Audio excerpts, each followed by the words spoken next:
Assalamualaikum warahmatullahi wabarakatuh. Hai anak-anak kelas 5, bagaimana kabar kalian hari ini? Alhamdulillah, Pak Guru doakan mudah-mudahan kalian dalam keadaan sehat walafiat, tetap semangat belajar, dan tetap menjadi anak yang soleh dan solihah. Anak-anak, pada kesempatan kali ini, Pak Guru akan memberikan materi tentang pembahasan penilaian kenaikan kelas atau penilaian akhir tahun pada kelas 5 Pendidikan Agama Islam dan Budi Pekerti tahun pelajaran 2020-2021 yang insya Allah akan dilaksanakan awal bulan Juni ini. Dan Pak Guru doakan mudah-mudahan kalian bisa mengerjakan dengan baik, dengan benar, dan mendapatkan nilai yang memuaskan. Amin ya robbal alamin. Anak-anak, sebelum kita lanjutkan, Pak Guru mengucapkan selamat Hari Raya Idul Fitri minal aidin wal faizin. Mohon maaf lahir dan batin apabila Pak Guru dalam memberikan materi, dalam menyapa anak-anak ada kekurangan dan kesalahan. Dimaafkan ya anak-anak. Alhamdulillah. Anak-anak, bagi yang baru bergabung dengan channel Pak Guru ini, silakan bisa klik subscribe dan tombol loncengnya agar kalian bisa mengikuti video dari Pak Guru selanjutnya. Terima kasih. Marilah kita berdoa dulu untuk mengawali pembelajaran tentang pembahasan penilaian akhir tahun ini. Berdoa mulai. Bismillahirrahmanirrahim. Rabbi zidni ilma warzuqni fahma. Amin ya rabbal alamin. Anak-anak, sebelum kita masuk ke pembahasan soal, ada beberapa materi yang harus anak-anak persiapkan dan dipelajari ya. Yang pertama adalah pada pelajaran ke-6, mari belajar Al-Quran Surah Al-Ma'un. Di antaranya adalah anak-anak bisa menghafalkan Surah Al-Ma'un, kemudian menulis Surah Al-Ma'un, dan makna kandungan di dalam Surah Al-Ma'un itu. Pada pelajaran ke-7, mari mengenal Rasul-Rasul Allah SWT. Yang pertama, apa makna Rasul Allah SWT? Rasul itu adalah laki-laki pilihan Allah yang diberi wahyu dan diwajibkan untuk menyebarkannya kepada kaumnya. Kemudian tugas dan sifat-sifat Rasul. Ada Rasul Ulul Azmi, itu siapa saja? Nimim, Nuh, Ibrahim, Musa, Isa, dan Muhammad SAW. Itu Rasul Ulul Azmi.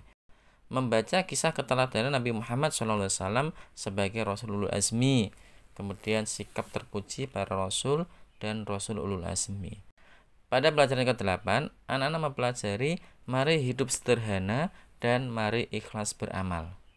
Kemudian pada pelajaran yang ke-9, indahnya sholat tarawih dan tadarus Al-Quran. Yang harus anak-anak pelajari adalah sholat tarawih. Itu dibaca dan dipelajari. Kemudian tadarus Al-Quran itu juga dipelajari. Kemudian pada pelajaran yang ke-10, kisah teladan Luqman. Ya, itu di pelajaran yang terakhir. Anak-anak harus tahu siapakah Luqman itu. Luqman itu pekerjaannya apa? Luqman itu siapa? Kenapa dijelaskan dalam Al-Quran? Kemudian Luqman banyak bersyukur kepada Allah SWT. Dan beberapa nasihat Luqman kepada anak-anaknya itu apa saja. Itu ya anak-anak yang perlu disiapkan dan dipelajari. Mudah-mudahan anak-anak bisa mengerjakan dengan baik dan mendapatkan nilai yang baik pula. Amin ya robbal alamin. Kita masuk ke pembahasan soal. Nomor 1. Dalam surah Al-Ma'un, Allah SWT melarang kita mendustakan agama. Ciri-ciri pendusta agama pertama yang diterangkan dalam surah Al-Ma'un adalah titik-titik. Jadi anak-anak harus hafal arti dari surah Al-Ma'un tersebut biar bisa mengerjakan dengan baik dan benar. Ciri pendusta agama yang pertama adalah mereka yang menghardik anak yatim.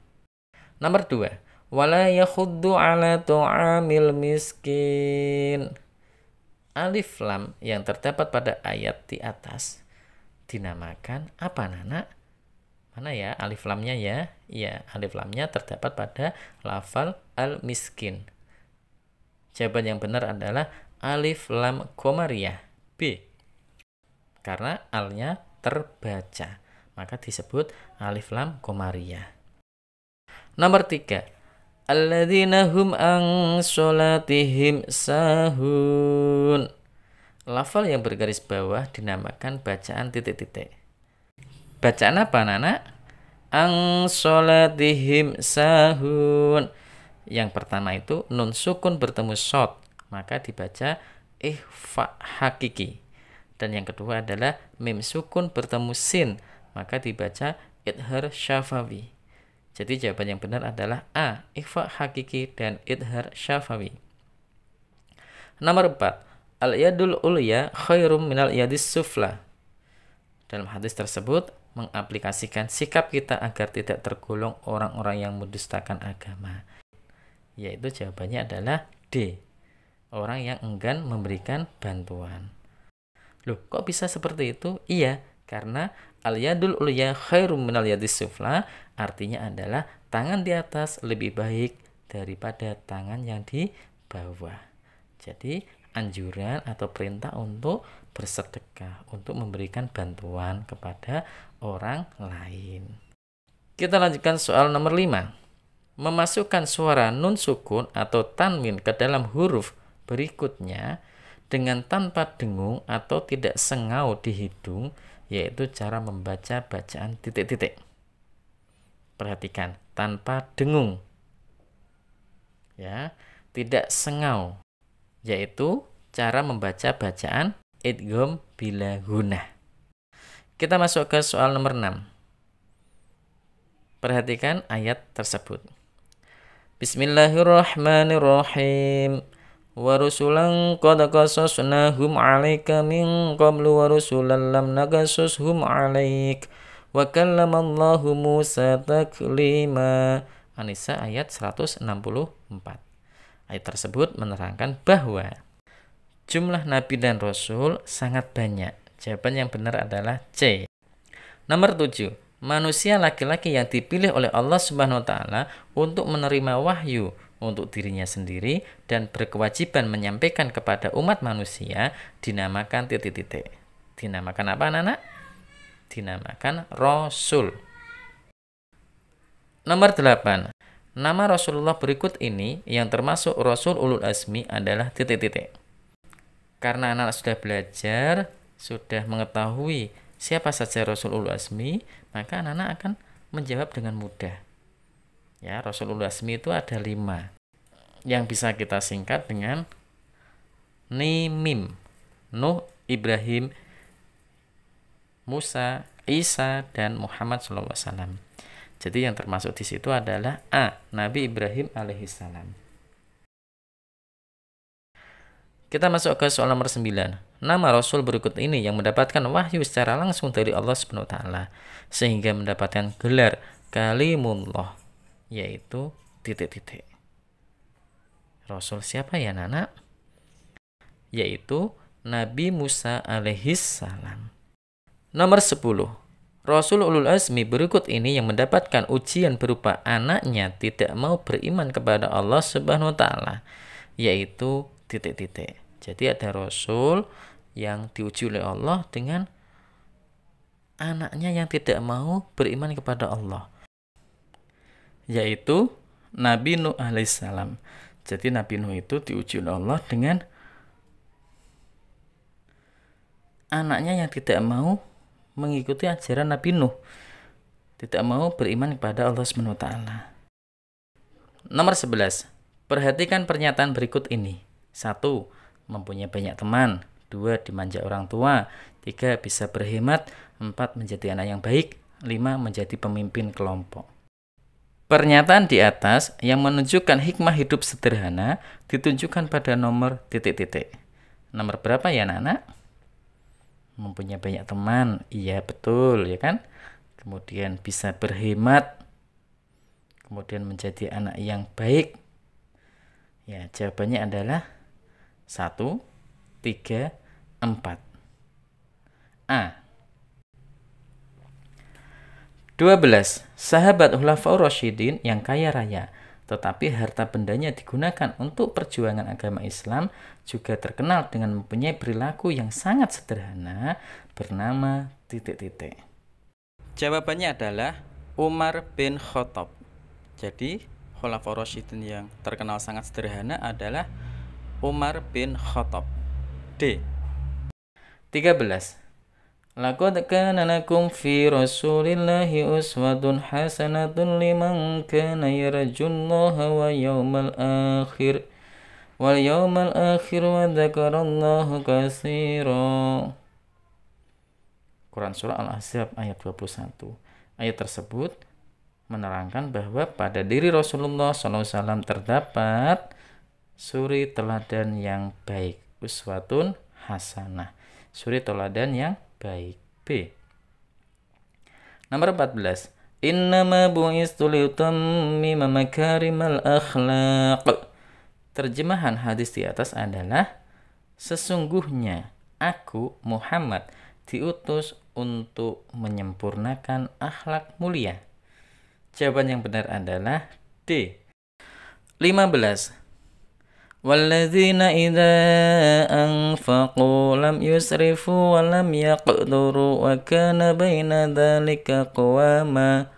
Al-Furqan ayat 67. Perilaku terpuji sederhana yang dijelaskan dalam ayat Al-Quran tersebut dicerminkan dalam sikap berikut adalah titik-titik. Menyimpan uang sakunya, menyisihkan sebagian uang sakunya untuk ditabung, ya kan? Memberikan semua harta bendanya kepada orang lain. D. Bekerja keras. Perilaku terpuji sederhana yang dijelaskan dalam ayat Al-Quran tersebut adalah menyisihkan sebagian uang sakunya untuk ditabung. B jawabannya. Kita masuk ke soal nomor 16. Setiap kita melaksanakan amal baik agar mendapatkan ridho dari Allah SWT, maka kita hendaknya dengan apa anak-anak? Ikhlas. Dengan ikhlas agar mendapatkan ridho dari Allah SWT. B jawabannya. 17. Orang yang beramal dengan ikhlas dinamakan titik-titik. Dinamakan mukhlis. Mukhlis itu orang yang beramal dengan ikhlas. A jawabannya. 18. Perhatikan pernyataan berikut ini. 1. Melatih diri menjadi anak yang besar. 1. Melatih diri menjadi anak yang sabar. 2. Mempunyai banyak teman. 3. Mendapatkan ridho dari Allah SWT. 4. Menghambur-hamburkan uang. 5. Hati tenang dan tidak terbebani. Pernyataan di atas yang merupakan perilaku ikhlas adalah terdapat pada nomor titik-titik. Perilaku ikhlas anak-anak, coba kita cari satu persatu. Yang nomor 1 itu, ya betul, melatih diri menjadi anak yang sabar. Kemudian yang 2, mempunyai banyak lawan. Ya, salah ya kan? Mempunyai banyak lawan salah. 3, mendapat ridho dari Allah, ya betul. Kemudian 4, menghamburkan uang, juga salah itu. Yang kelima, hati tenang dan tidak terbebani. Betul, itu termasuk perilaku ikhlas. Jadi jawaban yang benar adalah 1, 3, 5. B. 19. Dalam beramal kita harus ikhlas hatinya. Orang yang ikhlas ditujukan dalam sikap berikut ini. Ikhlas itu mengerjakan sesuatu karena mengharap ridho Allah SWT. Jadi jawaban yang benar adalah D. Tidak memamerkan apa yang sudah diamalkan kepada orang lain. 20. Kebalikan dari ikhlas adalah riya. Allah SWT melarang kita berbuat riya, yaitu terdapat dalam surah Al-Ma'un ayat keberapa anak-anak? Alladzina hum yura'un wa yamna'unal ma'un. Jadi riya itu terdapat dalam surah Al-Ma'un ayat ke-6. Alladzina hum yura'un. Paham ya anak-anak ya? Nomor 21. Sholat sunnah yang dikerjakan pada setiap malam bulan Ramadan dinamakan sholat sunnah tarawih. D. 22. Jumlah rakaat sholat tarawih pada zaman Rasulullah SAW dilaksanakan berapa rakaat anak-anak? Ya, 8 rakaat. 23. Bulan Ramadan adalah bulan yang dimuliakan Allah SWT. karena di dalamnya pertama kali diturunkan kitab suci Al-Quran oleh Allah Subhanahu wa Ta'ala, yaitu pada tanggal titik-titik. Tanggal berapa anak-anak? Pinter, tanggal 17 Ramadan. 24. Syahrul Ramadan alladzi unzila fihi al-Qur'ana hudan lin-nasi wa bayyinatin minal huda wal furqan. Pada surah Al-Baqarah ayat 185 tersebut dijelaskan bahwa bulan Ramadan adalah titik-titik. Jawabannya adalah B. Saat pertama kalinya Al-Quran diturunkan Allah Subhanahu wa Ta'ala. 25. Berikut adalah keutamaan tadarus Al-Quran pada bulan Ramadan, yaitu titik-titik. Jawaban yang benar adalah B. Dalam membaca Al-Quran selalu sesuai dengan kaidah-kaidah tajwid karena ada yang menyimaknya. 26. Berikut ini yang merupakan pelajaran yang diambil dari Quran surah Luqman ayat 13 yang berbunyi wa in qala luqmanu li ibnihi ya'iduhu ya bunayya la tusyrik billah innasyirka la zulmun azim. La tusyrik billah yang bergaris bawah itu. Apa artinya? Janganlah berbuat syirik kepada Allah. Itu artinya seperti itu. Berarti jawaban yang benar adalah pelajaran kepada kita semua, kepada anak-anak, agar menjauhi perbuatan syirik atau menyekutukan Allah Subhanahu wa Ta'ala. D jawabannya. Kita masuk ke soal nomor 27. Perhatikan nasihat-nasihat berikut ini. 1. Janganlah engkau menyekutukan Allah Subhanahu wa Ta'ala. 2. Janganlah engkau memiliki sifat sombong. 3. Berpuasalah engkau pada bulan Ramadan. 4. Berbuatlah kebajikan dan cegahlah kemungkaran.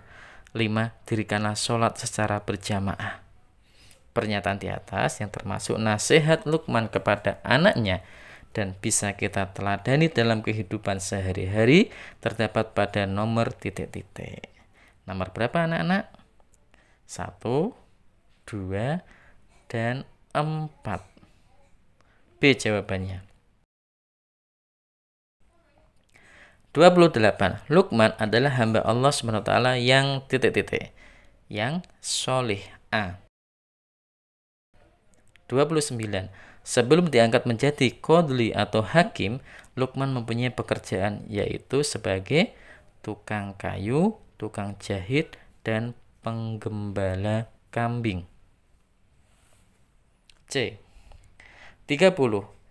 Barang siapa yang bersyukur kepada Allah, maka sungguhnya ia bersyukur untuk titik-titik. Untuk siapa anak-anak? Untuk dirinya sendiri. A. Anak-anak, kita lanjutkan ke soal isian ya. Masih tetap semangat ya untuk mengikuti pembahasan soal ini? Alhamdulillah. Mari kita masuk ke soal isian. Nomor 1. Berbuat kebaikan untuk dipuji orang lain dinamakan titik-titik. Dinamakan apa anak-anak? Riya ya. Jadi berbuat baik tapi ingin dipuji orang lain, itu namanya riya. 2. Ara'aital ladzi yukazzibu biddin. Lafal yang bergaris bawah itu artinya apa? Artinya adalah orang yang mendustakan agama. 3. Untuk menghadapi umatnya, para rasul diberi keistimewaan Untuk menghadapi umatnya, para rasul diberi keistimewaan oleh Allah Subhanahu wa Ta'ala untuk menunjukkan kerasulannya yang dinamakan titik-titik. Dinamakan apa anak-anak? Pintar. Dinamakan mukjizat. 4. Rasul ulul azmi yang sekarang masih hidup bernama titik-titik.